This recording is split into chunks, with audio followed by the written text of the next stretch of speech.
কেউ ইংলিশের জন্য এত কটাক্ষের শিকার হবে? একজন এত বড় স্টার, মেগা স্টার হওয়ার পরেও তার ইংলিশ বলা নিয়ে আমাদের আগামী জেনারেশন এরকম ধাক্কা খাবে? ইনফ্যাক্ট আমাদের সামনে যখন তিনি কথা বলতেন তখনও মানে আমি বারবার করেই সাকিব ভাইকে বলতাম যে ভাই আপনি কি অসাধারণ বক্তা। আবারও কিন্তু সেই উচ্চ স্বরেই বলতে হবে, বলবীর বল উন্নতম বর্ষের সেই বীরের মতো সেই দুর্বার গতিতে এগিয়ে যাবার সময়। আপনি কিন্তু একজন অসাধারণ বক্তা। ট্রুলি শাকিব খান কিন্তু ভীষণ ভালো একজন বক্তা। তিনি কথা বলতে পটু একজন মানুষ, তিনি ভীষণ হিউমার সম্পন্ন একজন মানুষ। তার কথাবার্তা তোমাকে হাসিয়ে মানে পুরো মেরে ফেলবে। একটা কোনো কিছু রাউন্ডে যাচ্ছেন তখন তিনি তার মধ্যে আর কি থাকতে মানে তার কথাবার্তার মধ্যে ওই নর্মাল ওই সারল্যতা থাকে না। তিনি তার বাচনভঙ্গিতে মানে একটা কি বলে মানে অন্যরকম একটা কিছু নিয়ে আসেন, ওরা একটা করার চেষ্টা করেন। আমাদের অনেক খুশির একটা অল গুড সব তোমরা দেখে দেখবে যে সবার কাছে এত মানে পছন্দ করে সবাই sweet item, cute cute item. এটা আসলে খুবই অবাস্তব লাগে, মানে খুবই অবাস্তব, এটা রিয়েলিটির সাথে যায় না। এটা কিন্তু সত্যিকার একটা ফ্যাক্ট। হ্যালো, আসসালামু আলাইকুম। ওয়ালাইকুম আসসালাম। আশা করি আপনারা সবাই অনেক বেশি ভালো আছেন। সাংবাদিকটার নাম আমাদের এখানে খালেদ মহিউদ্দিন। খালেদ মহিউদ্দিন। ওকে, আমি খালেদ মহিউদ্দিনের কথা বলতে চাচ্ছিলাম তোমাদেরকে যে উনি একটা সিস্টেম নিয়ে তোমাদের সাথে কথা বলি। হ্যাঁ, অনেকেই দেখলাম যে মেগাস্টার শাকিব খানেরও প্রেজেন্টেশন নিয়ে একটা আমার গ্রুপে নিউ ইয়র্ক গ্রুপে একটা সুন্দর একটা পোস্ট একটা ছেলে করেছে। তার নাম মেবি ফয়সাল নামের একটা নাম। তো ও খুব চমৎকার লিখেছে যে একটা পুরনো দিনের মেগাস্টার শাকিব খানের একটা ইন্টারভিউ দিয়েছে, সেই অনেক 1900 সালের দিকে বা 2000 সালের দিকে হচ্ছে তোমার একটা ইন্টারভিউ।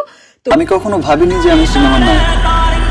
আমি সবসময় ভেবেছি আমি সায়েন্সের স্টুডেন্ট ছিলাম। আমার প্যারেন্টসের ইচ্ছা ছিল যে আমি ডাক্তার হবো বা ইঞ্জিনিয়ার হবো। তো ওইটা আমি অনেকবার দেখেছি, আশা করি তোমরাও দেখেছো। সেই যে অনেক আগে পুরোনো সময়ের একটা ইন্টারভিউ, শাকিব খান একদম ছিমছাম শাকিব খান।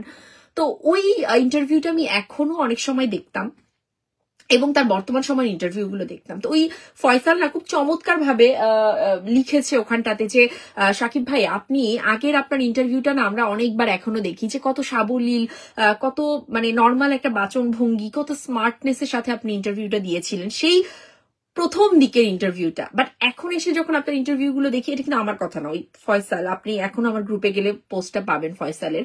তো খুব চমৎকার একটা ছেলে। ওই পোস্টটা পড়ে আমি বুঝতে পেরেছি ছেলেটা ভীষণ স্মার্ট এবং ভীষণ বুদ্ধি সম্পন্ন একটা ছেলে।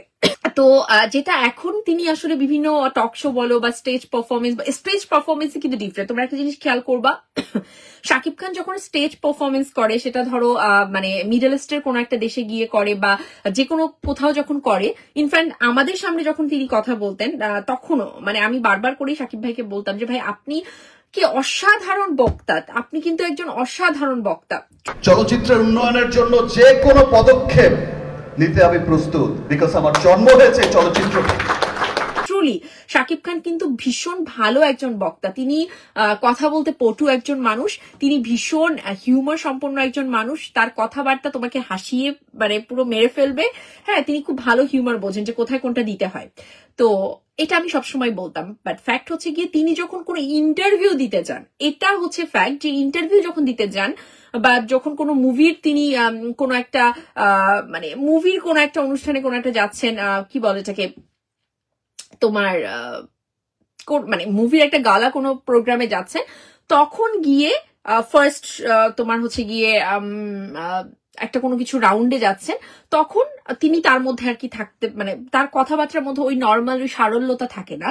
তিনি তার বাচনভঙ্গিতে মানে একটা কি বলে মানে অন্যরকম একটা কিছু নিয়ে আসেন, ওরা একটা করার চেষ্টা করেন, যেটা আসলে খুবই অবাস্তব লাগে, মানে খুবই অবাস্তব, এটা রিয়েলিটির সাথে যায় না। এটা কিন্তু সত্যিকার একটা ফ্যাক্ট। ফয়সাল যেটা বলেছে একটা পোস্টে, আমার গ্রুপেই পোস্ট আছে, তোমরা পড়ো। তো এটাই হচ্ছে ফ্যাক্ট। কারণ কি জানো, বিশেষ করে ইংলিশ বলো, ইংলিশের কথা বলাটা বলো, এরকম একটা ব্যাপার। এটা কিন্তু আমি বলবো যে খালেদ মহিউদ্দিন বা শাকিব খানের কোনো আমি এখানে কিছু দেখছি না। হ্যাঁ, দিনকে দিন আমরা টাইমের সাথে সাথে নিজেকে চেঞ্জ করতে পারছি কিনা। মাদার টাং বাংলা, আমাদের মাদার টাং, আমরা বাংলায় অসাধারণ কথা বলবো, বাংলায় কোনো ভুল বলবো না, এটা হচ্ছে আমাদের তোমার ক্যালিব্রিটি, এটা আমাদের যোগ্যতা। হ্যাঁ, তো কারণ বাংলা আমাদের মাতৃভাষা। এখন বাংলাটাকে আমি বাংলা বলতে পারি না এরকম যারা আছে তাদেরকে বরঞ্চ আমি ভীষণভাবে ধিক্কার জানাই যে তারা নিজের বাংলা মাতৃভাষা সেটাও বলতে পারে না। কিন্তু তোমার মাতৃভাষা বাংলা, তুমি ইংলিশটাকে অ্যাডপ্ট করছো, এটা কিন্তু তোমার ভাষা না। বাট যেহেতু তুমি এখন এমন একটা টাইমে যাচ্ছ যেখানে ইংলিশটাই এখন আমাদের ফার্স্ট ল্যাঙ্গুয়েজ হয়ে উঠেছে, যে কোনো কাজের ক্ষেত্রে বাংলাদেশে বলো বা ওয়ার্ল্ডের যে কোনো দেশে তুমি যাও, ইংলিশ হচ্ছে তোমার ফার্স্ট ল্যাঙ্গুয়েজ হিসেবে এখন কাজ করে। স্প্যানিশদের ক্ষেত্রে ব্যাপারটা আলাদা, ওদের স্প্যানিশ ল্যাঙ্গুয়েজ তোমার আমেরিকাতে বা বিভিন্ন দেশেও ফার্স্ট ল্যাঙ্গুয়েজ হিসেবে রাখে। ওদের জন্য দেখা যায় যে মানে অন্যদেরকেও স্প্যানিশ শিখতে হয়, বাট বাংলার ক্ষেত্রে তো ডিফারেন্ট ব্যাপারটা। তো এই আর কি, খালিদ মহিউদ্দিনের একটা মামদানিকে নিয়ে একটা টক শোতে করা, এটা নিয়ে ভীষণ কড়া সমালোচনা হচ্ছে। তিনি এত বড় একজন সাংবাদিক কিন্তু তিনি ইংলিশ বলতে পারে না।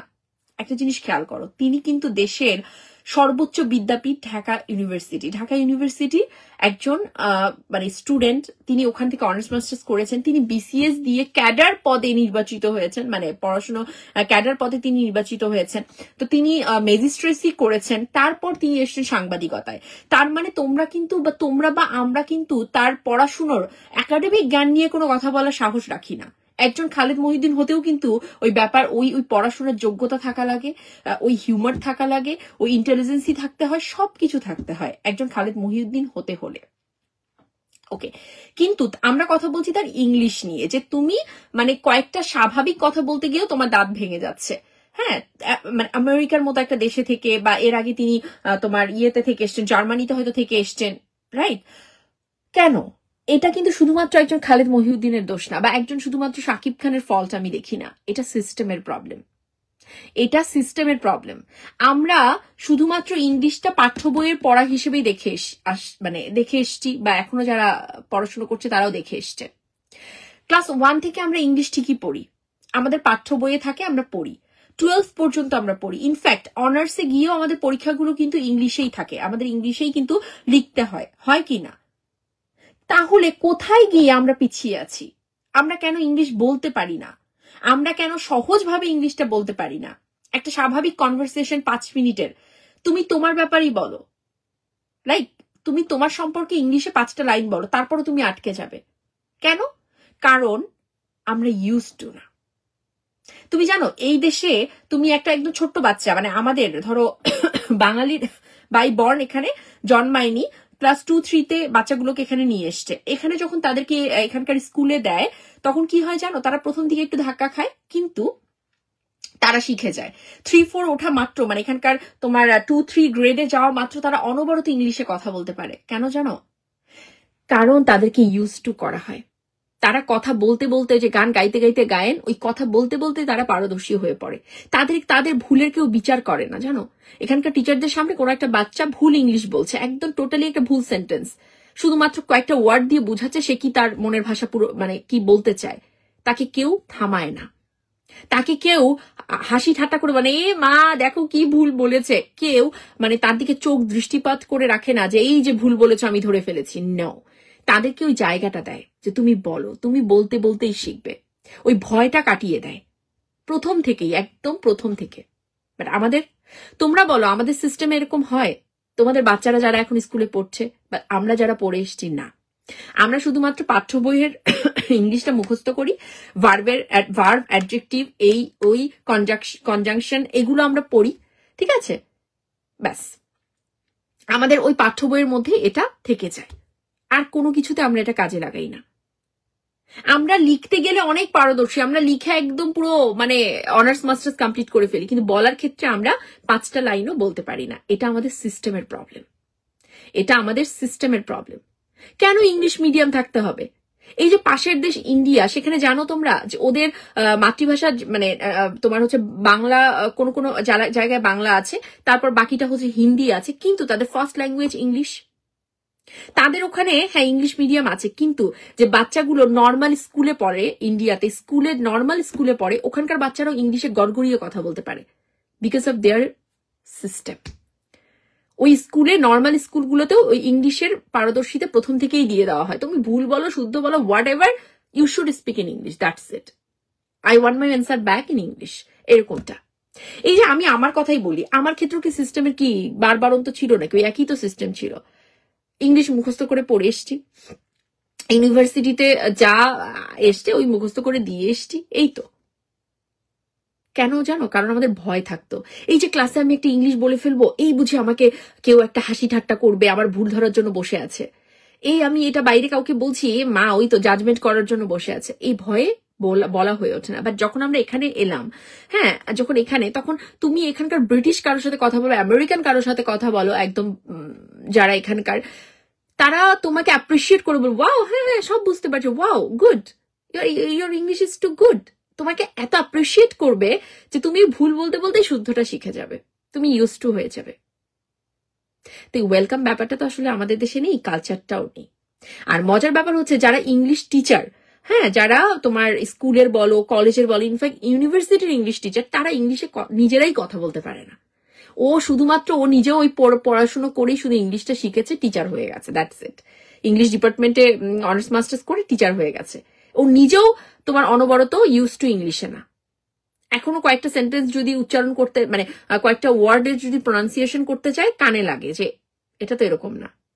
তো কাকে কি বলবা তোমরা? আমরা কেন খালেদ মহিউদ্দিনের দোষ ধরছি? আমরা কেন শাকিব খানের দোষ ধরছি যে শাকিব খান এখনো একটা সেন্টেন্স ইংলিশে এভাবে বলতে পারে না? মনে হয় যেন ইউজ টু শোনাচ্ছে না, মনে হয় যেন কেমন একটা বেখাপ্পা শোনাচ্ছে। কি দরকার ছিল? আমরা তো আমাদের সিস্টেম ঠিক করতে পারিনি শাকিব খানের জন্য, আমরা সিস্টেম ঠিক করতে পারিনি একজন খালেদ মহিউদ্দিনের জন্য। বা এই যে বাচ্চারা এখন শিখছে, কেন তাদেরকে ইংলিশ মিডিয়ামে পড়তে হয়? কেন বাবা মারা আমার সন্তান ইংলিশ মিডিয়ামে পড়ে? কেন? কারণ তারা জানে যে ওদেরকে বাইরে পাঠাবে, ওর আগে ইংলিশে একটু ভালো হয়নি, ইউজ টু হয়নি, গড়গড়িয়ে ইংলিশ বলবে। তা আমাদের যাদের বাংলা মিডিয়াম, তাদের দশাটা কি হবে? তারা কি এরকম খালেদ মহিউদ্দিন, একজন এত বড় খালেদ মহিউদ্দিন হওয়ার পরেও ইংলিশের জন্য এত কটাক্ষের শিকার হবে? একজন এত বড় স্টার, মেগা স্টার হওয়ার পরেও তার ইংলিশ বলা নিয়ে আমাদের আগামী জেনারেশন এরকম ধাক্কা খাবে কেন? সিস্টেমটা ঠিক করুন। ইংলিশের টিচার নিন যারা সত্যিকার অর্থে ইংলিশটা বোঝে, ইউজ টু। ইংলিশের টিচার ইংলিশেই ক্লাস করাবে, ইংলিশের মধ্যে বাংলা কেন আসবে? হ্যাঁ, ইংলিশের টিচার ইংলিশে ক্লাস করাবে, ওই ক্লাসে কোনো বাংলা উচ্চারণ হবে না। ভুল বলুক শুদ্ধ বলুক, আমাদের বাচ্চারা ইংলিশেই এই কথার উত্তর দিতে হবে, তবেই না তারা ইংলিশ শিখবে, তাদের জড়তা কেটে যাবে।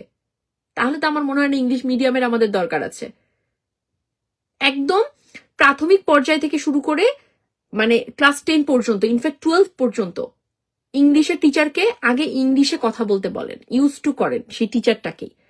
তার ক্লাসে কোনো ইংলিশ ব্যতীত অন্য কোনো ল্যাঙ্গুয়েজে আসবেই না, বাংলা তো নয়। ইংলিশ বাংলা মিলিয়ে কথা বলার কিছু নাই, বললে বাংলায় বলো, নাহলে ইংলিশে বলো। যাই হোক, অনেকগুলো কথা বলে ফেললাম, অনেক জমানো কথা। আমি মনে করি যে এইগুলো নিয়ে কথা বলা উচিত, এগুলো নিয়ে রিয়েলি কথা বলা উচিত। কারণ আমরা যখন এখানে আসি আমরা অনেক ধাক্কা খাই। তারপর হচ্ছে গিয়ে তোমার কি বলে, এখানে সাধারণ যে ছেলেরা আসে ইংলিশ মিডিয়াম ছাড়া যারা আসে তারাও তো ধাক্কা খায়, তাই না? একদম ঠিক আপু, thank you. Mother tongue Bangla, আমাদের মাদার টাং। আমরা বাংলায় অসাধারণ কথা বলবো, বাংলায় কোনো ভুল বলবো না, এটা হচ্ছে আমাদের তোমার ক্যালিব্রিটি, এটা আমাদের যোগ্যতা। হ্যাঁ, তো কারণ বাংলা আমাদের মাতৃভাষা। এখন বাংলাটাকে আমি বাংলা বলতে পারি না এরকম যারা আছে তাদেরকে বরঞ্চ আমি ভীষণভাবে ধিক্কার জানাই যে তারা নিজের বাংলা মাতৃভাষা সেটাও বলতে পারে না। So much love for everyone.